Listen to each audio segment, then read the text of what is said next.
Assalamualaikum warahmatullahi wabarakatuh. Kembali lagi ya di materi yang kedua. Kemarin kita membahas mengenai cara YouTube mengetahui seseorang melakukan super sub.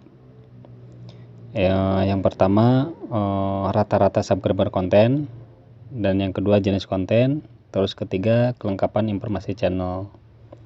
Kita bahas satu-satu ya. Dari rata-rata subscribe konten. Nah, jika suatu ketika salah satu dari konten Anda mengalami loncatan subscribe, sedangkan konten yang lain viewernya sama seperti biasa, maka YouTube akan menilai channel Anda sudah melakukan super sub dengan orang lain. Nah, oleh karena itu, tidak mungkin tanpa disengaja ya seseorang akan menonton satu video Anda sehingga mereka klik subscribe ke channel Anda. Pasti seseorang akan menjelajah beberapa video di channel YouTube Anda sebelum melakukan atau mengklik subscribe untuk memastikan channel Anda merupakan channel yang mereka butuhkan atau yang mereka inginkan. Apalagi channel Anda baru. Tidak mungkin seseorang secara sengaja mengetik nama channel Anda untuk melihat konten Anda jika tidak ada kesepakatan sebelumnya. Oleh karena itu, dari rata-rata setiap konten di YouTube akan memiliki penilaian tersendiri oleh YouTube. Jadi jangan sembarangan melakukan super sub jika tidak tahu caranya. Nah, itu penilaian YouTube mengetahui super sub ya. Jadi dengan rata-rata subscriber konten. Terus yang kedua, jenis konten.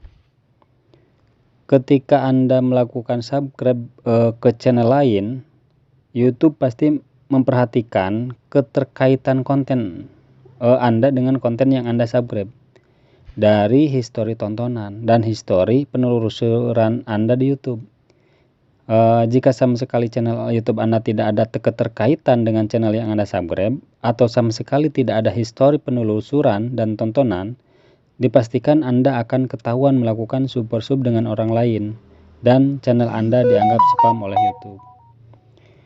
Nah, makanya dari awal juga saya pernah ngomong sudah paham menggunakan clear history. Nah, itu clear history itu perlu ya. Nah, takutnya seperti itu. Terus yang ketiga, kelengkapan informasi channel. Nah, jika Anda melakukan subscribe ke channel yang tidak lengkap informasinya, seperti tidak ada playlist, tidak ada keterangan channel, tidak ada foto sampul, tidak ada info sosial media, konten tidak diisi dengan deskripsi pun, channel tidak ada foto profil pun, maka dipastikan Anda melakukan super sub oleh YouTube. Nah, itu penilaian YouTube ya, seperti itu. Karena tidak mungkin Anda melakukan subscribe ke channel orang lain jika tidak ada informasi yang lengkap. Nah, jika Anda melakukan subscribe ke channel orang lain dengan menggunakan akun yang berbeda, tetapi akun yang Anda gunakan tidak lengkap, maka itu akan membahayakan kepada channel yang Anda subscribe. Apalagi channel lain yang Anda gunakan tidak pernah ada histori tontonan dan tidak ada histori penelusuran terkait konten yang spesifik. Maka channel tersebut dianggap robot atau spam oleh YouTube. Bisa jadi akan berpengaruh pada channel utama Anda karena menggunakan IP yang sama, HP yang sama, dan jaringan internet yang sama. Jadi Anda akan ketahuan kalau Anda melakukan super sub. Nah, lalu bagaimana cara melakukan super sub yang aman? Nah, cara melakukan super sub yang aman, untuk melakukan super sub dengan aman, cara yang harus Anda lakukan adalah secara natural. Anda bisa menerapkan tips super sub sekarang lah. Yang pertama, pastikan channel yang Anda subscribe ada keterkaitan konten dengan channel Anda. Yang kedua, pastikan channel yang Anda subscribe memiliki informasi yang lengkap. Dan yang ketiga, jelajahi setiap video di playlist. Nah, makanya dari video Anda itu harus disimpan ke playlist. Jadi dibagi-bagi ya playlistnya. Terus yang keempat, tinggalkan komentar positif yang berkaitan dengan konten.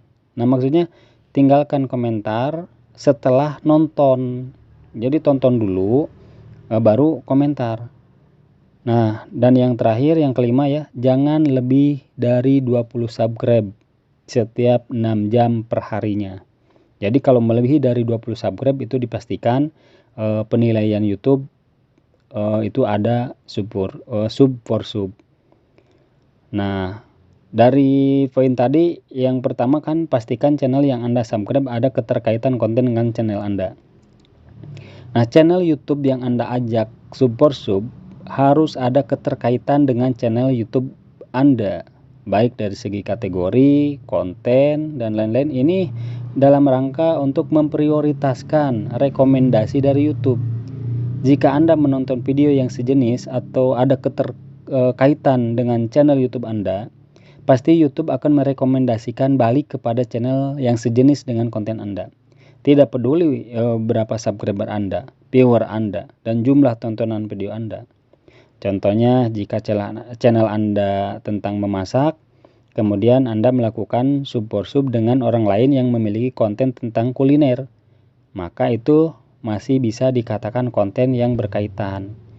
Nah, jika channel Anda tentang tutorial, kemudian Anda melakukan sub for sub dengan orang yang memiliki konten tentang perjalanan, maka itu sangat tidak relevan dan tidak ada keterkaitan konten. Itu kemudian yang disebut dengan relevansi konten dan channel. Poin yang kedua, pastikan channel yang Anda subscribe memiliki informasi yang lengkap. Tidak hanya informasi channel yang Anda subscribe yang lengkap informasinya, tetapi channel Anda juga harus lengkap. Contoh, seperti Anda harus membuat sampul YouTube, terus memberi deskripsi channel, memberi deskripsi konten, dan memberikan sosial media. Dan yang pasti, channel Anda atau channel yang Anda subscribe harus memiliki lebih dari 2 konten video. Nah, itu penilaian dari YouTube ya. Terus yang ketiga, jelajahi setiap video di playlist. Nah, nanti untuk selanjutnya ya, kita nonton di playlist, jadi tidak di video utama. Jadi kita saling tontonnya di playlist.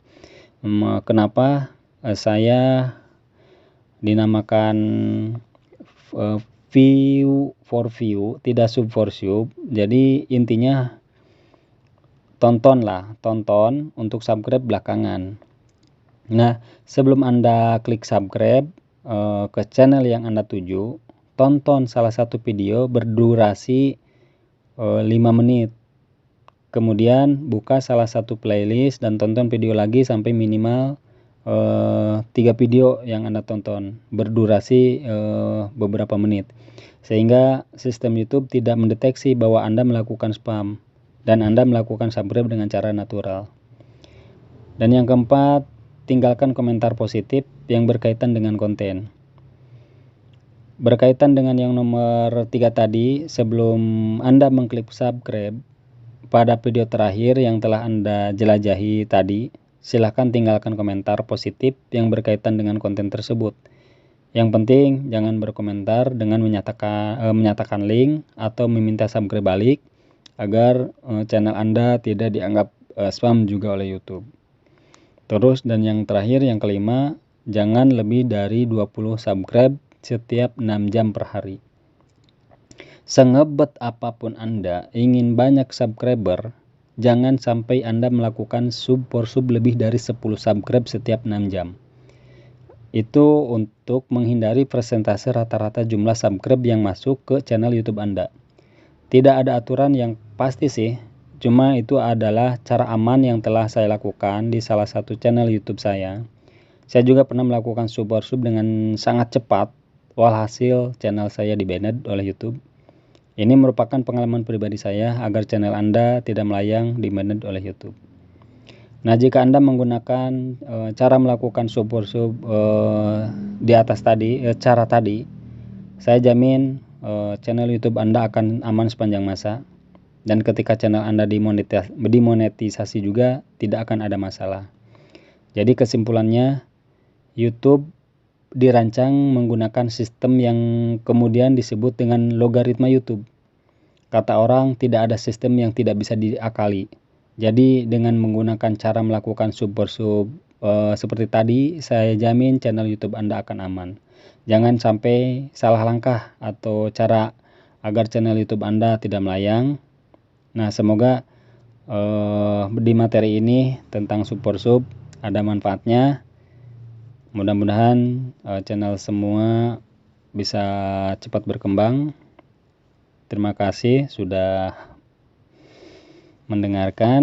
Saya tutup dengan assalamualaikum warahmatullahi wabarakatuh.